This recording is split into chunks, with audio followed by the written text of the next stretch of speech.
Hello friends, कैसे हैं आप? तो फ्रेंड्स, आज एक ऐसे टॉपिक के साथ जिस पे हम कभी कभी बात कर लेते हैं। तो फ्रेंड्स, आज हम बात करेंगे एचटेट। एचटेट जो हरियाणा का जो सबसे मतलब ये कह लीजिए कि सबसे पॉपुलर पेपर है ना। तो हरियाणा में अगर किसी का रिश्ता होता है ना, उसमें सबसे ज्यादा कहते हैं ना, सबसे ज्यादा माना जाता है, वो क्या माना जाता है? एचटेट। क्योंकि ये मजाक की बात है, क्योंकि हरियाणा में ये कहते हैं, अगर आपके यहाँ कोई रिश्ते वाला आया है तो आपसे पूछे, अगर आप उसको अपनी एलिजिबिलिटी बताएंगे तो आप कहेंगे कि मेरा स्टेट है ना, मेरा नेट है। तो वो आपसे यही पूछेगा कि आपका एस्टेट है कि नहीं। क्योंकि सबसे ज्यादा जो हरियाणा में टीचिंग में जो जॉब है, उसकी गोल्डन अपॉर्चुनिटी जो रहती है, वो एस्टेट के माध्यम से ही जॉब मिलती है। क्योंकि एस्टेट क्वालिफिकेशन के बाद आपको जॉब मिलने के कुछ परसेंट चांस हो जाते हैं। 100% तो चांस इंडिया में आईआईटी करने के बाद भी नहीं होते, लेकिन यहाँ पर कुछ परसेंट चांस आपके बन जाते हैं एस्टेट करने के बाद। और एस्टेट में भी अगर हम पीजीटी की एस्टेट की बात करें तो उसकी तो उसका थोड़ा और ज्यादा चांस है। क्योंकि जो पीआरटी एस्टेट है, उनका तो अब लगभग गवर्नमेंट ने बोल दिया है कि उनका पोस्ट अभी आएगा ही नहीं। लेकिन उसके बाद टीजीटी का भी सेम टू सेम कंडीशन है। लेकिन जो अपॉर्चुनिटी अभी भी बची हुई है वो पीजीटी में ही है। क्योंकि अभी भी एक जो रिक्रूटमेंट है वो अंडर प्रोसेस है, और उसके बाद आने वाले समय में भी नई पोस्ट आ सकती हैं। और चांस ये भी है कि अब की बार जो एस्टेट देगा उसको, जो अभी जो भर्ती चल रही है उसमें चांस मिल जाएगा। क्योंकि अभी तक तो उनका कुछ भी नहीं हुआ, डॉक्यूमेंट या एग्जाम कुछ भी नहीं हुआ है, तो उनको चांस मिलने की संभावना है। तो this is a golden opportunity for you. क्योंकि दूसरी बात, एक और बात अच्छी इसमें मैं आपको बताऊंगा कि एचटेट करने के बाद आपको क्या देना है। पीजीटी लेक्चरर के लिए, पोस्ट ग्रेजुएट टीचर के लिए आपको क्या देना है? एक स्क्रीनिंग एग्जाम देना है। और अब की बार ये पहली बार हो रहा है, अगर आपका एचटेट क्लियर है और आप स्क्रीनिंग कर देते हैं तो you can get the job. एक ब्यूटीफुल जॉब है ये। और इसके पहले इसमें इंटरव्यू होता था, अब की बार इंटरव्यू नहीं है। इंटरव्यू कोई अब की बार प्रॉब्लम नहीं है, इंटरव्यू नहीं होगा, सीधा आपको जॉब मिलेगा। HTET plus screening related to the subject. और दूसरी बात ये है कि एचटेट और जो स्क्रीनिंग है उसका जो सिलेबस है मोर और लेस सेम ही है। मोर और लेस सेम ही है, तो इसको क्या करना है, आपको सेम ही तैयारी में काम आपका चलेगा। तो फ्रेंड्स, आज हम जनरली बात करेंगे जो हिस्ट्री का जो एस्टेट है उसको लेकर हम बात करेंगे। क्योंकि हिस्ट्री का जो एस्टेट है वो काफी हार्ड माना जाता है। क्योंकि इसका जो सिलेबस कहाँ से आता है, इसका सिलेबस नेट से भी बहुत से स्टूडेंट मेरे को मिले हैं जिसका नेट तो है, जेआरएफ है, लेकिन एस्टेट नहीं है। आपको बहुत स्टूडेंट मिल जाएंगे जिनका नेट जेआरएफ तो है लेकिन एस्टेट नहीं है। लेकिन फ्रेंड्स, ऐसा मुस्कुराइए मत, मेरा दोनों है। तो फ्रेंड्स, आज हम बात करते हैं। देखिए फ्रेंड्स, आपको सबसे पहले तो उसका डेट का पता होना चाहिए कि जो एस्टेट का एप्लीकेशन डेट है वो क्या रहेगा। इसका जो एप्लीकेशन डेट है वो स्टार्ट हो गया था 15 नवंबर से। 15 नवंबर से इसका डेट स्टार्ट हो गया था। और जो फिल करने का जो डेट है वो 3 दिसंबर इसका था। ठीक है, 3 दिसंबर तक इसका डेट था। अब अब क्या होगा, जो एडमिट कार्ड है वो कब रिलीज होगा? एडमिट कार्ड जो है रिलीज होगा 1 वीक बिफोर एग्जाम का जो डे होगा, वो उसके 1 वीक बिफोर इसका वो हो जाएगा। लेकिन अभी तो अगर अभी के हिसाब से सोचे तो इसका डेट तो आ गया, डेट तो आ गया ना। 18 और 19 दिसंबर को एक्सपेक्टेड माना जा रहा है कि ये एग्जाम हो। लेकिन मुझे ऐसा नहीं लगता। ये एग्जाम जो डेट है, एक्सपेक्टेड डेट है, ये आगे चली जाएगी, मुझे ऐसा लगता है। लेकिन आपकी तैयारी इसी के हिसाब से होनी चाहिए। बहुत कम समय बचा है, लेकिन उस कम समय में आप अपनी अच्छी तैयारी कैसे कर सकते हैं उसकी ही हम बात इसमें करने वाले हैं। देखिए फ्रेंड्स, जो एस्टेट का जो एग्जाम होगा उसमें दो तरह का पोर्शन होता है, एक सब्जेक्ट, एक नॉन सब्जेक्ट। एक सब्जेक्ट से आता है, एक नॉन सब्जेक्ट से आता है। और नॉन जो सब्जेक्ट एरिया है वो ज्यादा है। उसमें कितने मार्क्स का आएगा? वहां से आएगा 90 मार्क्स का। जिसमें क्या क्या आएगा? उसमें चाइल्ड डेवलपमेंट एंड पेडागोजी आएगा 30 मार्क्स का। 30 क्वेश्चन आएंगे, 30 मार्क्स का होगा। 1 क्वेश्चन 1 मार्क्स का होता है। टोटल जो मार्क्स हैं इसमें 150 क्वेश्चन आते हैं, जिसमें से 90 ये और प्लस 60 जो आते हैं उस सब्जेक्ट से आते हैं। तो और 90 क्वेश्चन 150 क्वेश्चन आते हैं, 150 मार्क्स का होता है ना, 150 क्वेश्चन। और मार्क्स भी सेम 150 होते हैं। ठीक है। और आपका जो क्वालिफाई होगा वो कितने में होगा? 90 मार्क्स में। आप जनरल कैटेगरी का जो क्वालिफाई होगा वो 90 मार्क्स में होगा। तो इस चीज को आप ध्यान में रखना। उसके बाद अपना बफर लगा लेना, जो 3% और 5% का बफर है SC और BC के लिए। तो फ्रेंड्स इसमें सबसे पहले तो आपको करना कैसे, आप कैटेगरी में मत पढ़िएगा, वो आपका हो जाएगा, आपको उसका पता है, लेकिन आपको इसकी तैयारी कैसे करना है, आप कहां से अच्छे नंबर प्राप्त करके इसको क्रैक कर सकते हैं, उसकी मैं बात आपके साथ करूंगा। देखिए फ्रेंड्स, सबसे ज्यादा मुझे जो मेरा एक्सपीरियंस रहा, मैं तो अपना एक्सपीरियंस बता सकता हूं और ज्यादा किसका बता नहीं सकता। मेरा जो क्लियर हुआ है, तब क्या होता था, तब ये पोर्शन नहीं आता था, ये पोर्शन तब नहीं आता था। यहीं पर ये भी ये कर लीजिए, प्लस कर लीजिए 15, यहाँ ये 30-30 नंबर का आता था तब, तो है ना, ये 3 ही पोर्शन आते थे और सब्जेक्ट आता था। तो सबसे मुझे ये लगता है कि सबसे जो आसान एरिया है इसमें, नॉन जो सब्जेक्ट का जो एरिया आता है, उसमें चाइल्ड पेडागोजी आता है। यहां से आप 20+, 22-25 क्वेश्चन आराम से कर सकते हैं।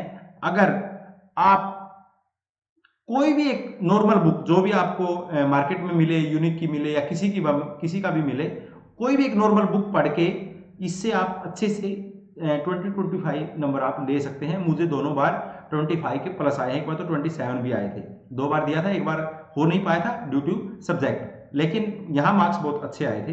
तो फ्रेंड्स सबसे पहले ध्यान रखना, आपको चाइल्ड पेडागोजी पे सब्जेक्ट के जैसा ही ध्यान देना है, यहां से ज्यादा नंबर आने के चांस रहते हैं। यहां अगर आपको 25 या 20 नंबर आ गए तो आपके पास एक चांस बन जाता है, गोल्डन अपॉर्चुनिटी बन जाती है। तो यहां से 20+ आपको नंबर चाहिए।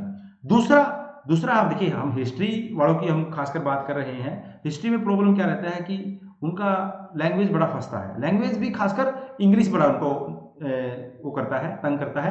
तो दूसरा हमें सोचना है कि जो हमें हिंदी है, हिंदी में हमें बहुत अच्छे मार्क्स मिल सकते हैं। हिंदी में हमें जो 10 मार्क्स या 12 मार्क्स हमें यहाँ से चाहिए, 10 to 12 का रेशो होना, 10 भी आ सकते हैं, 12 भी आ सकते हैं, इतना हमें हिंदी से लेके जाना है। हिंदी में बहुत वाइड नहीं आता, हिंदी में संधि आते हैं और एक पैसेज भी कई बार आ जाता है, और वो शुद्ध अशुद्ध आते हैं, मुहावरा आता है, लोकोक्ति आती हैं, सर्वनाम आते हैं। इस तरह की 5-6 ये पोर्शन है, इससे ही आपको वहां क्वेश्चन मिल जाएगा। इसके बाद इंग्लिश है। आप इंग्लिश से क्या कर, देखिए आपने अगर यहां से दोनों ही पोर्शन से ही 30 मार्क्स प्राप्त कर लिए ना, तो आप इंग्लिश से थोड़ा सा आजाद हैं। इंग्लिश वाला जो पोर्शन है, इसमें अगर आप कोशिश करके, मुझे ऐसा लगता है अगर हमारी इंग्लिश थोड़ा सा कमजोर ही होती है, उसमें 6 से 7 मार्क्स भी अगर आप लेके आते हैं, 15 में से 6 तो आप अगर 2-3 आपको आते हो, बाकी एक को ही टच मारोगे तो तब भी आ जाएंगे बड़े आराम से। तो यहां से तो अभी तक हम 35 कर लेते हैं, 35 मार्क्स हम ले चुके हैं। कहां से, कितने नंबर में से 35, अभी लगभग 50% हमारे मार्क्स आए हैं, ये मान के चलो। लेकिन इतने कम यहाँ पर वो नहीं होनी चाहिए, इंग्लिश में 5 ही नंबर आए, ऐसा आप मत करना। आप कोशिश करना कि इंग्लिश में 6 से 7 नंबर आपको आ जाए, लेकिन हम बफर रख रहे हैं। उसके बाद ये पोर्शन आता है, ये पोर्शन अभी ऐड हुआ है, तो इसमें इसको जनरल स्टडी बोला जाता है। इसमें क्वांटिटेटिव एप्टीट्यूड और रीजनिंग।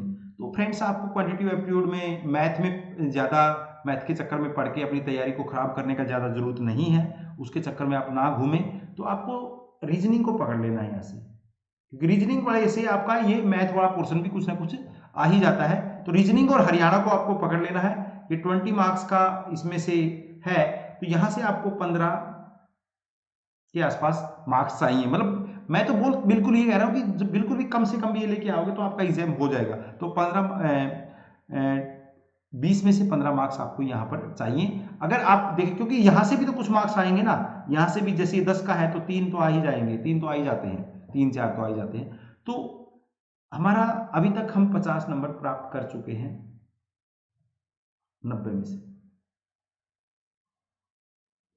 इस हिसाब से हमें जो तैयारी है, हमें तैयारी यहाँ पर हरियाणा में ज्यादा ध्यान देना है ना। यहाँ पर मान लीजिए कि 50%, 40% हमें यहाँ देना है, 40 यहाँ देना है, तो यहाँ हमें केवल 20% का ध्यान देना है, किसमें, क्वांटिटेटिव एप्टीट्यूड में। और यहाँ हमें बहुत ज्यादा ध्यान देना, सबसे ये बड़ा सब्जेक्ट के बाद सबसे बड़ा पोर्शन इसी का है, तो इसके ऊपर आपको बहुत ध्यान देना है। तो आइए अब हम यहाँ पर कितने मार्क्स हमने प्राप्त किए, हमने यहाँ पर 50 मार्क्स प्राप्त किए हैं, 50 मार्क्स प्राप्त किए हैं आउट ऑफ 90। ठीक है, अब हमारे पास रहता है हमारा सब्जेक्ट, यहां 60 मार्क्स हैं। देखिए फ्रेंड्स, जब तक आपका, देखिए अगर आपका कहते हैं ना, अगर आप इलेक्शन में खड़े हैं और आपके गांव से ही अगर आप हारेंगे तो आपकी हार पक्की है। तो सब्जेक्ट में आपका सबसे ज्यादा मार्क्स आना चाहिए। ये कह लीजिए कि अगर ये 60 मार्क्स हैं, मेरे को ऐसा लगता है यहां से 42 जितने भी आपका प्लस होगा 45, 50 इतना मार्क्स आपका आना चाहिए। 40 से कम आएगा तो आपका पेपर क्लियर नहीं होगा, ये बात आपने दिमाग पे लिख लेना। 40 से कम आएगा तो आपका पेपर नहीं होगा, कैसे भी नहीं हो सकता।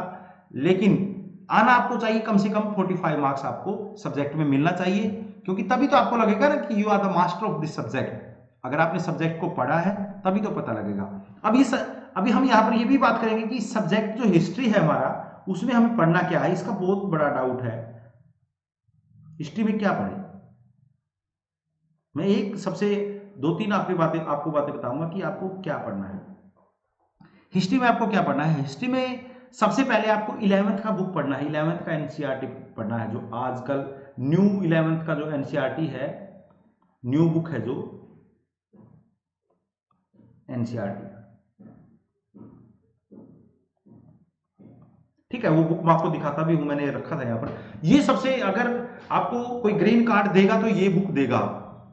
एस्टेट हिस्ट्री में अगर कोई आपको ग्रीन कार्ड दे रहा है तो ये बुक देता है। ये बुक आपको बहुत पढ़ना पड़ेगा, इसके बिना क्लियर नहीं होगा। मैंने एक बार गलती किया था, ये बुक नहीं पढ़ा था तो मैं फेल हुआ था। उसके बाद दूसरी बार तो मैंने इस बुक को है ना ऐसा पढ़ा कि यहां से, क्योंकि यहां से 20 के आसपास भी कई बार क्वेश्चन आ जाते हैं अकेली बुक से। तो एक बुक है आपके पास, इसको आप पढ़िए बैठ के, बहुत आराम से पढ़िए।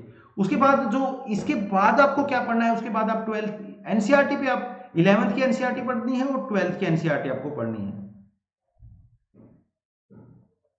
जो न्यू वाली है। दो तो ये पढ़ना है, उसके साथ साथ आपको 9th और 10th, ये कह लीजिए कि 9 to 12th आपको पढ़ना है। इन क्लास का एनसीईआरटी आपको पढ़ना है, और बिल्कुल आसान भाषा में है। सबसे मोस्ट इंपोर्टेंट है आपको ये, क्योंकि आपने जो थोड़ा भी पढ़ा है ना, आपका इंडियन हिस्ट्री तैयार हो सकता है, लेकिन जो 11th का पोर्शन आता है वो आपको फंसा के लेके जाता है। तो आप उसमें ओल्ड और मिडिवल की जो कल्चर है वो उसमें शामिल है, वो आपको समझ नहीं आता। वो ऐसे क्वेश्चन होते हैं कि वो आपने कभी पढ़े ही नहीं होते। तो 11th की बुक के ऊपर अपना 50% दीजिएगा। सही कह रहा हूं कि यहां से अगर क्लियर होगा तो यहीं से होगा। एनसीईआरटी बुक 9 to 12th, और 12th में भी 11th का जो बुक है वो सबसे ज्यादा जरूरी है आपको पढ़ना है। इसके अलावा इन बुक के अलावा आपको क्या पढ़ना है? इन बुक के अलावा कोई भी one liner book, one liner in the sense Kiran की पढ़ सकते हैं आप, आर्य की पढ़ सकते हैं, है ना, कोई भी। और कई बार हो सके तो आप, चाहे आपको लगे कि यार मेरे पास इतना समय नहीं है, तो आप लुसेंट भी पढ़ सकते हैं। जो ब्लू बुक आती है ना, वो भी बहुत अच्छी है, लुसेंट भी आप पढ़ सकते हैं। तो ये पढ़ेंगे ना, देखिए यही पढ़े, ये पहले तो ये पढ़े, एनसीईआरटी पढ़े सारी है। उसके बाद इनमें से कोई भी एक बुक आप चूज कर सकते हैं। और अगर आपको लग रहा है कि इतनी एनसीईआरटी में कहां पढ़ूंगा, लेकिन पढ़ना ही पड़ेगा। जब तक आप एनसीईआरटी नहीं पढ़ेंगे, एस्टेट का निकलना थोड़ा सा मुश्किल है। 11th की एनसीईआरटी तो आपको याद होनी चाहिए। 11th की एनसीईआरटी ही आपको एस्टेट हिस्ट्री में पास करवा सकती है, इसके अलावा कोई वो नहीं है। तो फ्रेंड्स, यहाँ मैंने बताया कि आपको कितने मार्क्स चाहिए, कितने, आप कैसे इसको प्राप्त कर सकते हैं। ये बुक है, बार बार फ्रेंड्स की रिक्वेस्ट आ रही थी, सर एनसीईआरटी के एस्टेट के लिए हमें बुक बताइए, उसके लिए कोर्स बताइए। देखिए फ्रेंड्स, मेरा ऐसा कोई हिस्ट्री एस्टेट को लेकर कोई कोर्स नहीं है, लेकिन मैं ये बताता हूँ कि आपको ये 4 बुक है। एक एनसीईआरटी की बुक पढ़ना बहुत आसान होता है, कुछ ज्यादा उसमें बड़ा नहीं होता। एक बुक को आप 3 से 4 दिन में पढ़ सकते हैं। 2 से 3 बार इन बुकों को, 2 बार इन बुकों को पढ़ो, बड़े आराम से आपका पेपर निकल जाएगा। तो फ्रेंड्स, ये था हमारा आज का। और फ्रेंड्स, ये वीडियो आपको अच्छा लगे तो फ्रेंड्स के साथ भी शेयर करना, और अच्छा ना लगे तो आप मत शेयर करना। Thank you.